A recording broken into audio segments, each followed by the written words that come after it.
आईने में देखो, ध्यान से देखो। वो जो थका हुआ खोया हुआ चेहरा तुम्हें घूर रहा है, क्या तुम उसे पहचानते हो? याद करो, तुम ऐसे नहीं थे। तुम्हारी आंखों में एक चमक थी, तुम्हारी हंसी में एक गूंज थी, तुम्हारे अपने सपने थे, अपनी दुनिया थी। अब सिर्फ एक खामोशी है, एक खालीपन, एक ऐसा एहसास कि तुम किसी और की लिखी कहानी में एक किरदार मात्र हो। तुम सोचते हो यह प्यार है, तुम सोचते हो ये एक गहरा रिश्ता है, लेकिन सच तो यह है, तुम्हें बदला जा चुका है। यह कोई हादसा नहीं है, यह एक धीमी सोची समझी प्रक्रिया है। यह नार्सिसिस्टिक मैनिपुलेशन का ज़हर है जो तुम्हारी आत्मा में बूद बूद कर उतारा गया है। आज हम उन 5 संकेतों की बात करेंगे जो चीख चीख कर कह रहे हैं कि वो तुम्हें बदल चुकी है।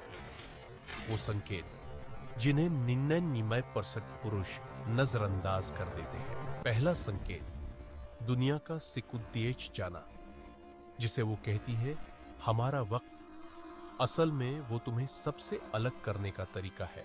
तुम्हारे दोस्त बुरे हैं, तुम्हारा परिवार समझता नहीं है। हर वो इंसान जो तुम्हारी अपनी पहचान का हिस्सा था, अब एक दुश्मन है। धीरे धीरे तुम्हारी दुनिया में सिर्फ एक ही इंसान बचता है, वो तुम्हारी हर खुशी, हर गम, हर फैसले की चाबी उसके हाथ में होती है।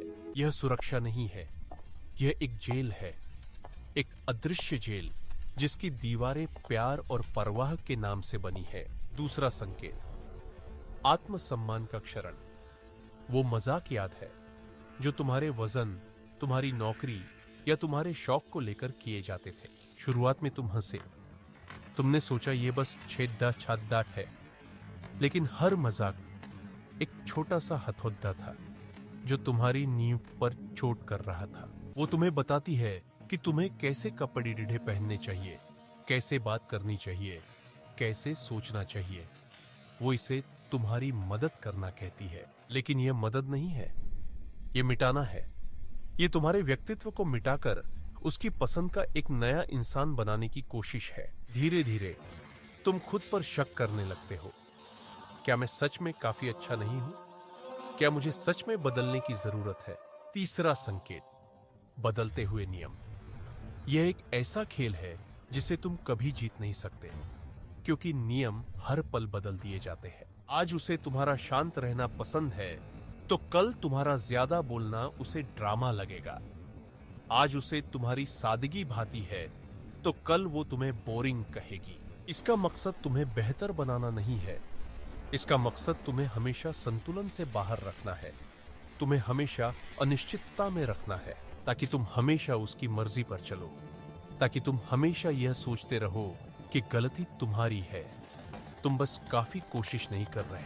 ये दिमागी थकावट है, ये तुम्हें तोड़डेज देती है ताकि तुम सवाल करना बंद कर दो, तुम बस स्वीकार करना शुरू कर दो।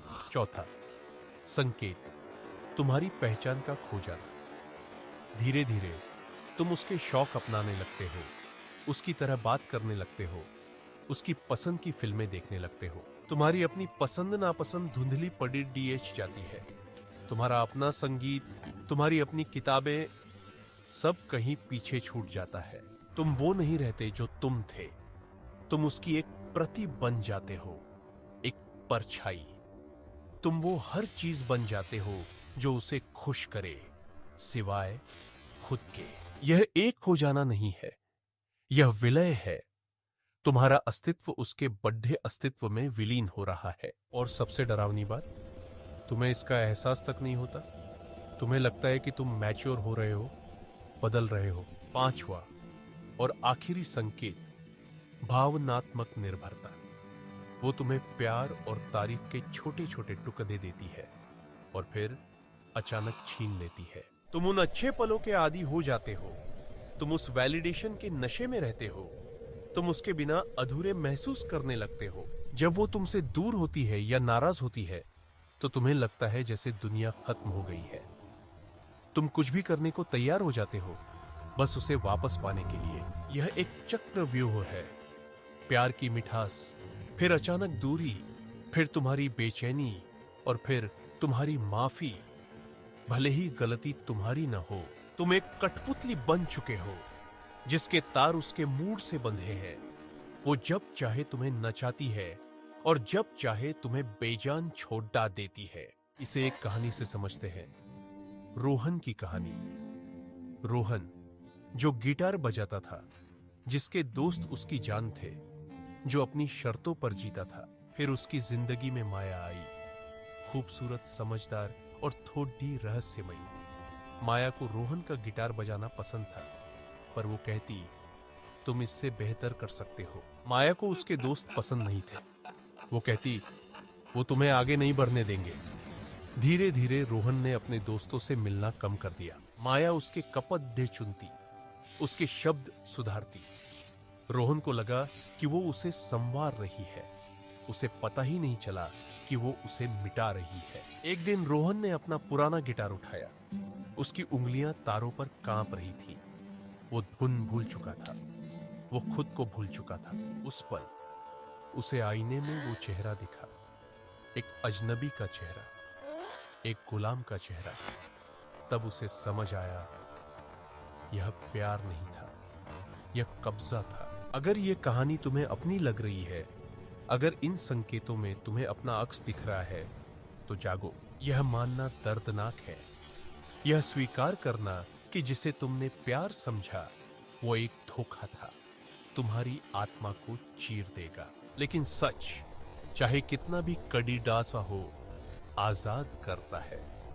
झूठ की मीठी जेल से ज्यादा सुकून सच के बंजर रेगिस्तान में है। खुद को वापस पाना एक लंबी लड़ाई है।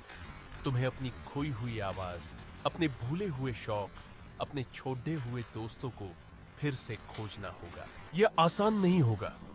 वो तुम्हें वापस खींचने की हर कोशिश करेगी। वो तुम्हें दोषी महसूस कराएगी। वो तुम्हें तुम्हारी आजादी के लिए सजा देगी। लेकिन याद रखना, जो इंसान तुम थे वो मरा नहीं है। वो बस कहीं गहरे में सो रहा है। उसे जगाने का, उसे वापस लाने का वक्त आ गया है।